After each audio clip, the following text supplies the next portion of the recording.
बच्चों बहुत बहुत स्वागत है आपका क्लास 12 अकाउंटेंसी में। बच्चों आज हम एक टॉपिक कवर करने वाले हैं जिसका नाम है गुडविल। चलिए देखते हैं इस चैप्टर में हम क्या क्या चीज़ें कवर करने वाले हैं। Let's start the video. Goodwill, definition of goodwill. हम क्या देखेंगे सबसे पहले इस चैप्टर में डेफिनेशन ऑफ अ गुडविल कि गुडविल होती क्या है। फिर हम देखेंगे की फैक्टर्स अफेक्टिंग गुडविल, मतलब ऐसे कौन कौन से फैक्टर्स होते हैं जो गुडविल को क्या करते हैं, प्रभावित करने का काम करते हैं। फिर हम देखेंगे बच्चों valuation of goodwill. Valuation of goodwill का मतलब होता है कि गुडविल को कैसे हम कैलकुलेट करेंगे, उसकी वैल्यू हम कैसे फाइंड आउट करेंगे, वो चीज़ कहलाती है वैल्यूएशन ऑफ गुडविल। क्लियर है? मतलब कुछ फॉर्मूलेज होंगे, कुछ मेथड्स होंगी, उन मेथड्स को अपन इस वैल्यूएशन ऑफ गुडविल के अंदर कवर करेंगे। ठीक है। फिर आता है आपका अमोर्टाइजेशन ऑफ गुडविल। गुडविल क्या होती है बच्चों? गुडविल की वैल्यू कम होना। गुडविल की वैल्यू क्या होना? कम होना। उस चीज़ को बोला जाता है बच्चों अमोर्टाइजेशन। क्या बोला जाता है? Amortisation. That means fall in the value of goodwill called as amortisation. मतलब गुडविल की मार्केट वैल्यू क्या होना? कम होना। उसी चीज़ को क्या बोला जाएगा? अमोर्टाइजेशन। क्लियर है? चलिए देखते हैं definition of goodwill. Definition of goodwill में क्या बोल रहे हैं कि गुडविल क्या होती है बच्चों? एक इंटेंजिबल एसेट्स होती है। क्या होती है? पहली चीज़ क्या बता दिया गुडविल में कि ये एक क्या है? इंटेंजिबल एसेट्स, अदृश्य है। क्या है ये? अदृश्य। हम इसे देख नहीं सकते, केवल हम इसको क्या कर सकते हैं? फील कर सकते हैं, है ना। कुछ एसेट्स ऐसी होती हैं जिनको हम देख सकते हैं, टच कर सकते हैं, छू सकते हैं, सब कुछ कर सकते हैं। क्लियर है? Like table. टेबल हमारी क्या है? एक फर्नीचर। फर्नीचर हमारी एसेट्स होती है। तो फर्नीचर देख सकते हैं, टच कर सकते हैं, ये चीज़ है। क्लियर है? मतलब कुछ एसेट्स टेंजिबल होती हैं, कुछ एसेट्स इनटेंजिबल होती हैं। क्लियर है? एसेट्स तो है, संपत्ति तो है हमारी, लेकिन जो देखने, जिसको हम देख सकते हैं, छू सकते हैं, है ना, जिसके साथ हम भिड़ सकते हैं, वो चीज़ कहलाती है टेंजिबल एसेट। गुडविल के साथ हम भिड़ नहीं सकते बच्चों, है ना। गुडविल क्या है? अदृश्य है। क्या है बच्चों? अदृश्य है ना। इसीलिए इसको क्या बोला जाता है? Intangible assets. Clear? Next, established business. Goodwill क्या करती है? बिजनेस को इस्टेब्लिश्ड करने का काम करती है। कैसे करती है भैया? मार्केट में हमारी रेपुटेशन होगी तो ऑटोमेटिकली हमारा बिजनेस क्या होगा? अच्छा होगा। क्लियर है? ये चीज़ है। मतलब जितने ज़्यादा कस्टमर्स हमारे बिजनेस में अट्रैक्ट करेंगे, मतलब हमारे बिजनेस में आएंगे, हमारे गुड्स को परचेस करेंगे, तो हमारी गुडविल उतनी ही ज़्यादा बढ़ती जाएगी। क्लियर है? नेक्स्ट है गुडविल होती क्या है एक्चुअली में? It is a good name. Good name और रेपुटेशन, मतलब क्या होती है? फर्म का जो गुड नेम होता है ना, जो ब्रांड नेम होता है, वही चीज़ हमारी क्या कहलाती है? गुडविल। उसी ब्रांड नेम से हमारे पास कस्टमर्स क्या होते हैं? अट्रैक्ट होते हैं।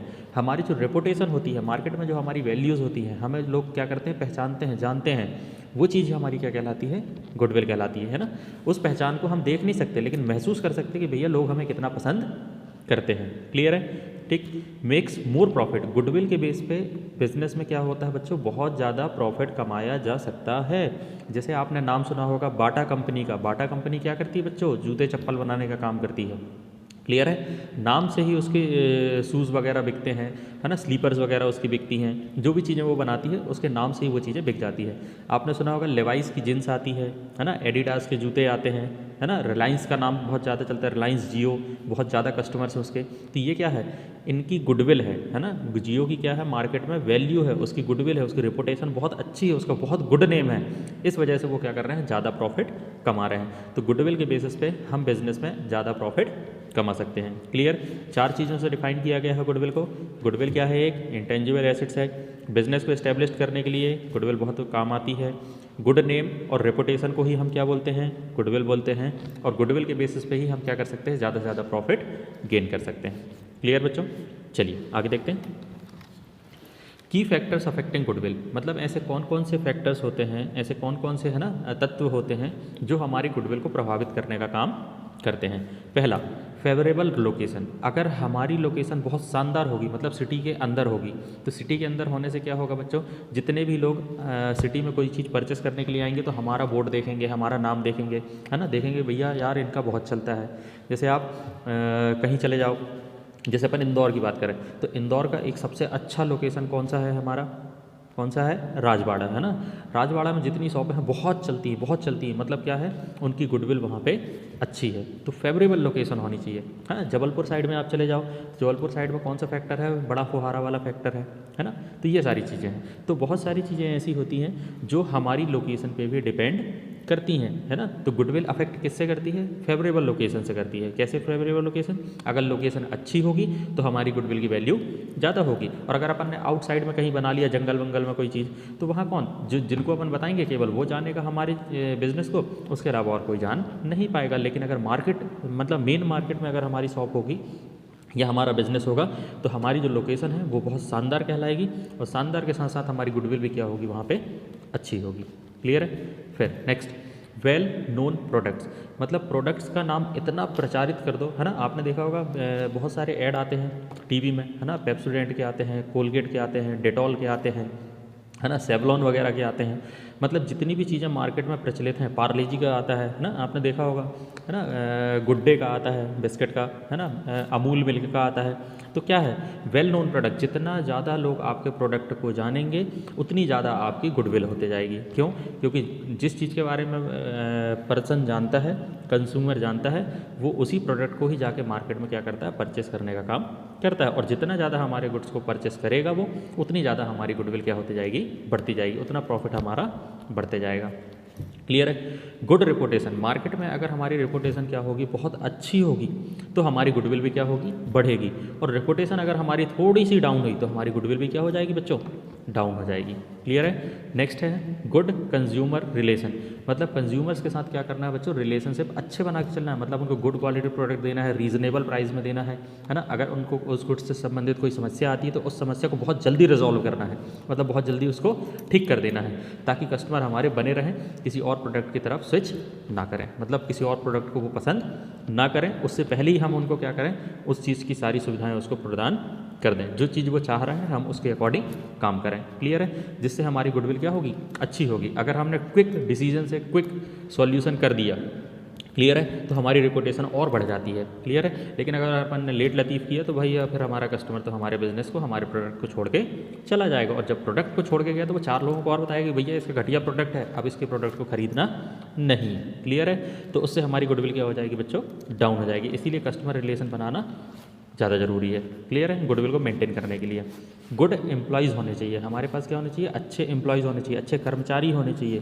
अच्छे कर्मचारी होंगे तो हमारी फर्म में अच्छा काम करेंगे, है ना। अच्छा काम करेंगे तो ऑटोमेटिकली गुड्स अच्छा बनेगा, और गुड्स अच्छा बनेगा तो ऑटोमेटिकली हमारी मार्केट में पहुँच बढ़ जाएगी, जिससे हमारी गुडविल क्या होगी, बढ़ेगी। और अगर एम्प्लॉयज़ हमसे चिड़े हुए हैं, है ना, हमारे यहाँ एम्प्लॉयज़ अच्छे नहीं हैं, तो फिर वो क्या करेंगे, हमारे गुड्स को ख़राब करने का काम करेंगे, हमारी मार्केट वैल्यू को ख़राब करने का काम करेंगे। क्लियर है? और जब मार्केट वैल्यू ख़राब होगी तो हमारी गुडविल भी क्या हो जाएगी बच्चों, डाउन हो जाएगी, मतलब अमोर्टाइज्ड होना चालू हो जाएगी। क्लियर है? तो कौन कौन से फैक्टर्स हो गए बच्चों, एक तो फेवरेबल लोकेशन, लोकेशन अच्छी होगी तो गुडविल की वैल्यू बढ़ते जाएगी। और लोकेशन अगर थोड़ा सा डाउन एरिया में चली गई है, अर्बन एरिया में रूरल एरिया में चली गई है, तो वहाँ हमारा गुडविल की वैल्यू डाउन हो जाएगी। Clear? Well known product, product क्या होना चाहिए, मार्केट की पहुंच में होना चाहिए। अगर मार्केट की पहुंच में नहीं होगा तो हमारी वैल्यू डाउन हो जाएगी, गुडविल हमारी डाउन हो जाएगी। गुड रेपुटेशन, मार्केट में हमारे गुड्स की क्या होनी चाहिए, रेपुटेशन अच्छी होनी चाहिए। अच्छी होगी तो गुडविल बढ़ेगी, और रेपुटेशन अगर थोड़ी सी डाउन हुई तो हमारी गुडविल की वैल्यू खत्म हो जाएगी। क्लियर है? गुड कंज्यूमर रिलेशनशिप, रिलेशनशिप क्या होनी चाहिए, कंज्यूमर्स के साथ, कस्टमर्स के साथ अच्छे होने चाहिए। अगर अच्छे कस्टमर्स के साथ हमारे रिलेशंस होंगे, है ना, तो हमारी गुडविल ऑटोमेटिकली बढ़ेगी। और थोड़ा सा भी अपन ने लेट लतीफ़ किया, कुछ किया, है ना, कुछ गड़बड़ किया हमारे प्रोडक्ट के साथ या कस्टमर्स के साथ, तो फिर हमारी वैल्यू क्या हो जाएगी बच्चों, डाउन हो जाएगी। और गुड एम्प्लॉयज़ होने चाहिए, एम्प्लॉयज़ जितने अच्छे होंगे हमारी फर्म में उतना अच्छा हमारा मार्केट में नाम होगा। क्लियर है? तो ये सारे फैक्टर्स होते हैं जो गुडविल को क्या करते हैं, अफेक्ट करने का काम करते हैं। क्लियर बच्चों? देख लीजिए आप एक बार। चलिए देखते हैं आगे। वैल्यूएशन ऑफ गुडविल, मतलब गुडविल की वैल्यू को किस तरह से फाइंड आउट किया जाता है। क्लियर है? चलिए देखते हैं। Goodwill is equal selling price as a going concern minus fair value of separate net assets. क्या बोल रहा है बच्चों, गुडविल को कैसे फाइंड आउट किया जाता है, selling price as a going concern, है ना। सेलिंग प्राइस अगर हम आज की डेट में हम अगर अपने बिज़नेस को छोड़ के जा रहे हैं या बिज़नेस हमारा धीरे धीरे बढ़ते जा रहा है ना, तो आज की डेट में अगर हम उसको मार्केट में बेचने जाएंगे तो वो कितने में बिकेगा, कितने में बिकेगा। क्लियर है? Minus fair value of separate net assets, और उसके बराबर में, है ना, हमारी एसेट्स कितनी है, दोनों को क्या करना बच्चों, कंपेयर करना है। क्लियर है? मान लो पूरा जोड़ तंगोड़ के हमने देखा कि हमारे पास एसेट्स है 10 लाख की। कितने की है एसेट्स, 10 लाख की, मतलब पूरी एसेट्स लायबिलिटी सब कुछ काउंट करने के बाद हमारे पास कितना कितना पैसा आना चाहिए 10 लाख। लेकिन हम उन सारी चीज़ों को लेके मार्केट में गए और बोले भैया, मार्केट में तो खैर जा नहीं सकते, हमने उनको बुलाया, खरीदने वालों को, परचेज़र को बुलाया, बोला भैया ये हमारा बिज़नेस है, पूरा सेटअप है, आप देख लीजिए और इस बिज़नेस को आप कितने में ख़रीदना चाहोगे। तो उन्होंने बोला कि भैया आपका बिज़नेस हम 15 लाख में खरीदेंगे। हमने सारी एसेट्स की वैल्यू कितनी करी बच्चों, 10 लाख। सामने वाला कितना बोल रहा है, 15 लाख। जो डिफरेंस फिगर 5 लाख का आ रहा है ना, 10 लाख की टोटल एसेट्स हैं हमारी, उस एसेट्स में सेलिंग प्राइस से अपन ने उसको क्या कर दिया, माइनस। सेलिंग प्राइस कितना हो रहा है हमारा, 15 लाख। 10 लाख की चीज़ 15 लाख में बिक रही है, कितने एक्स्ट्रा में बिक रही, 5 लाख एक्स्ट्रा में बिक रही। तो 5 लाख हमारी क्या कहलाएगी बच्चों, गुडविल।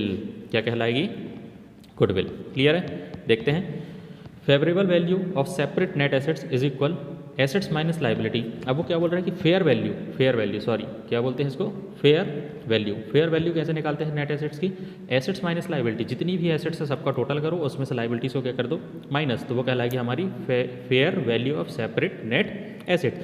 और इस वैल्यू को अपन माइनस कितने से करेंगे, सेलिंग प्राइस से। Selling price as a going concern, जो बिजनेस हमारा चल रहा है उसकी जो सेलिंग प्राइस है आज की डेट में मार्केट में, उसमें से हम माइनस करवा देंगे इस fair value of separate net assets को।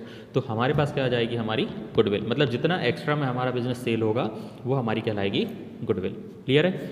मर्जर और लिक्विडेशन। मर्जर मतलब क्या होता है बच्चों, दो बिजनेस आपस में क्या हो जाते हैं, मर्ज हो जाते हैं, है ना, एक साथ मिक्स हो जाते हैं, तो वो चीज़ कहलाती है मर्जर और लिक्विडाइजेशन, है ना। लिक्विडाइजेशन मतलब कि हमारे पास क्या थी, करंट एसेट्स कम थी, उन करंट एसेट्स को अपन ने क्या किया, दूसरे बिजनेस की करंट एसेट्स के साथ मिला दिया, तो वो कहलाता है आपका लिक्विडाइजेशन या मर्जर। क्लियर बच्चों। चलिए देखते हैं आगे। Valuation of goodwill, calculation of goodwill. बच्चों दो तरह से होता है, 3 तरह से, लेकिन अपन मेनली 2 मानते हैं, क्योंकि दोनों का अगर आंसर अपना सा करेक्ट आ गया तो तीसरे मेथड हमारी ऑटोमेटिकली पॉसिबल हो जाती है। ठीक है, चलिए देखते हैं। Valuation of goodwill, calculation of goodwill कैसे कैलकुलेट किया जाता है। 2 मेथड होती है हमारी। पहली है एवरेज प्रॉफिट मेथड। कौन सी मेथड बच्चों, एवरेज प्रॉफिट मेथड। और दूसरी मेथड है सुपर प्रॉफिट मेथड। कौन सी मेथड, सुपर प्रॉफिट मेथड। तो 2 मेथड हो गई, एक एवरेज प्रॉफिट मेथड और दूसरी हो गई सुपर प्रॉफिट मेथड। तीसरी मेथड होती है हमारी बच्चों capitalisation profit method, sorry capitalisation method. ठीक है, कैपिटलाइजेशन मेथड। अब कैपिटलाइजेशन मेथड में या तो हम बेस किसको मान लें, एवरेज प्रॉफिट को बेस मान लें, या फिर हम किसको बेस मान लें, सुपर प्रॉफिट को बेस मान लें। क्लियर है। वहाँ पे दोनों को बेस लेके हम कर सकते हैं, हमारी गुडविल फाइंड आउट कर सकते हैं कैपिटलाइजेशन मेथड में। इसीलिए यहाँ पे आपको केवल 2 दिखा रहा है, एक एवरेज प्रॉफिट मेथड और दूसरा सुपर प्रॉफिट मेथड। क्लियर है। 2 मेथड होती हैं मेन, एवरेज प्रॉफिट मेथड और दूसरी super profit method. For what, calculation of goodwill के लिए। क्लियर। चलिए देखते हैं average profit method. Average profit method में कैसे हम गुडविल को कैलकुलेट करते हैं, तो goodwill is equal average profit into number of year of purchase. Clear है। Number of year of purchase आपको क्वेश्चन में ऑलरेडी गिवन होंगे कि 3 साल हो गए, कि 4 साल हो गए, कि 5 साल हो गए बिजनेस को परचेस किए या एस्टेब्लिश्ड किए। क्लियर है। बिजनेस को बनाए हुए 5 साल हो गए कि 6 साल हो गए, वो आपको क्वेश्चन में गिवन होगा, या परचेस किए हुए, तो उसको बोला जाता है number of year of purchase. Clear. ये क्वेश्चन में आपको ऑलरेडी गिवन होता है। आपको निकालना क्या पड़ता है बच्चों, एवरेज प्रॉफिट। क्या निकालना पड़ता है, एवरेज प्रॉफिट। देखिए नीचे एक एरो बना हुआ है, उसमें बताया है कि एवरेज प्रॉफिट कैसे निकलता है। तो एवरेज प्रॉफिट कैसे निकलता है, the profit of a number of years. मतलब जितना भी प्रॉफिट आपने पिछले साल में कमाया है उसका क्या करना है, आपको टोटल करना है। क्या करना है, टोटल। किसका टोटल, प्रॉफिट्स का टोटल। क्लियर है। The profits of a number of year, मतलब total of the profit of number of year. जितने साल का, पिछले साल का आपको क्वेश्चन में दिया होगा कि भैया 3 साल के प्रॉफिट का टोटल करना है, कि 4 साल के प्रॉफिट का टोटल करना है, कि 5 साल के प्रॉफिट का टोटल करना है। क्लियर है। तो जितने साल का प्रॉफिट आपको क्वेश्चन में दिया गया होगा उन सबका क्या करना है, आपको टोटल करना है। और divided by number of years, मतलब जितने साल के प्रॉफिट का टोटल आपने किया उतने ईयर से क्या कर दो, उसको डिवाइड कर दो। क्लियर है। जैसे 5 साल का प्रॉफिट आपको दिया है तो 5 साल के प्रॉफिट का टोटल कर लो आप। मान लो 1 लाख रुपये टोटल आया, डिवाइडेड बाय क्या कर दो, 5 कर दो। क्लियर है। 4 साल के प्रॉफिट का टोटल किया है तो डिवाइडेड बाय 4 कर दो। 3 साल के प्रॉफिट का टोटल किया है तो 3 साल के प्रॉफिट का टोटल डिवाइडेड बाय 3। क्लियर है। तो आंसर क्या आएगा, एवरेज प्रॉफिट। और एवरेज प्रॉफिट को मल्टीप्लाई करना है number of year of purchase से, तो आंसर क्या जाएगा बच्चों, goodwill by average profit method. Clear है। चलिए देखते हैं प्रॉफिट फॉर द ईयर। नीचे दिया गया है एक एरो बना के, profit for the year plus abnormal loss, है ना, minus abnormal gain, minus non operating incomes. Clear है, ये सारी चीज़ें आपको दी गई हैं। क्या क्या चीज़ें दी गई हैं? प्रॉफिट फॉर द ईयर मतलब प्रॉफिट को ऐड करना है एबनॉर्मल लॉस से, एबनॉर्मल गेन को करना है माइनस, और नॉन ऑपरेटिंग इनकम को भी करना है माइनस। जो आंसर आएगा वो कहलाएगा the profit of a number of years, वो टोटल प्रॉफिट कहलाएगा। ठीक है बच्चों, चलिए देखते हैं आगे। मतलब मेन फॉर्मूला हमारे क्या बन गया? एवरेज प्रॉफिट का। एवरेज प्रॉफिट कैसे निकालते हैं? जितने साल का प्रॉफिट दिया है उसका टोटल करो divided by number of years, तो एवरेज प्रॉफिट आएगा। और एवरेज प्रॉफिट को मल्टीप्लाई करना है number of year of purchase से, number of year of purchase. ये परचेस ईयर अलग चीज़ होती है और टोटल ईयर अलग चीज़ होती है। क्लियर बच्चों? चलिए जब हम प्रैक्टिकल अप्रोच देखेंगे इसका तब फिर अपन बताएंगे कि किसको किससे मल्टीप्लाई किया जाता है, किसको किससे डिवाइड किया जाता है। क्लियर? चलिए देखते हैं नेक्स्ट एग्जाम्पल दिया बच्चों। देखिए यहाँ पे अब आ गया आपका एग्जाम्पल। प्रॉफिट फॉर 3 ईयर्स, कितने साल का प्रॉफिट दिया है? 3 साल का प्रॉफिट दिया है। कितना कितना दिया है? 1 lakh for 2002, 2 lakh for 2003 and 3 lakh for 2004।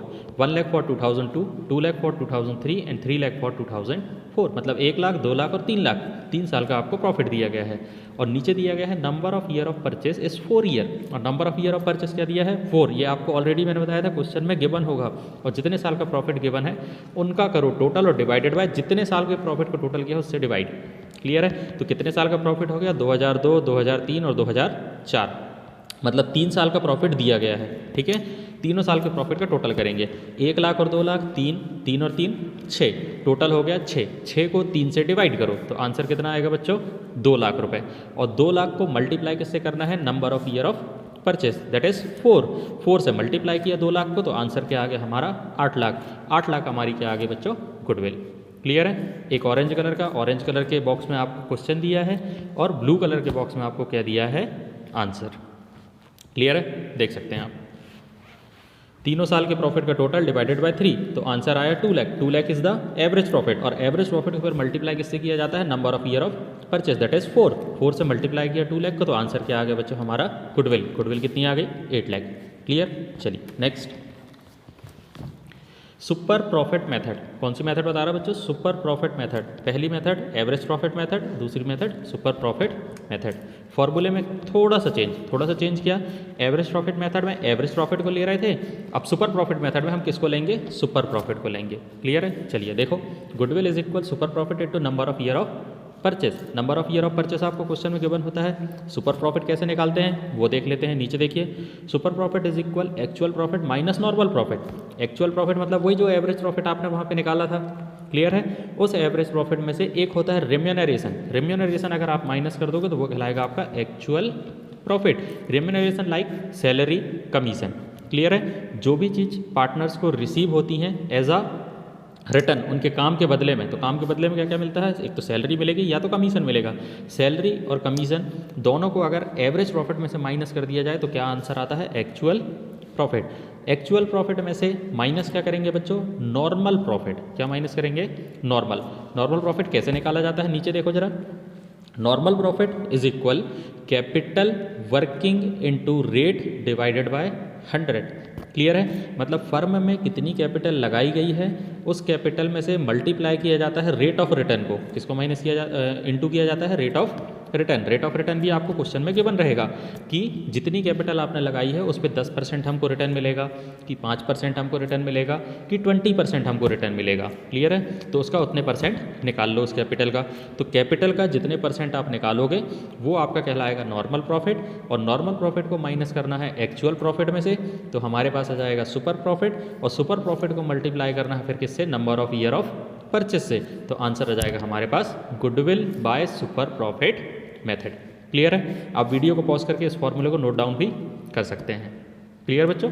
चलिए आगे बढ़ते हैं।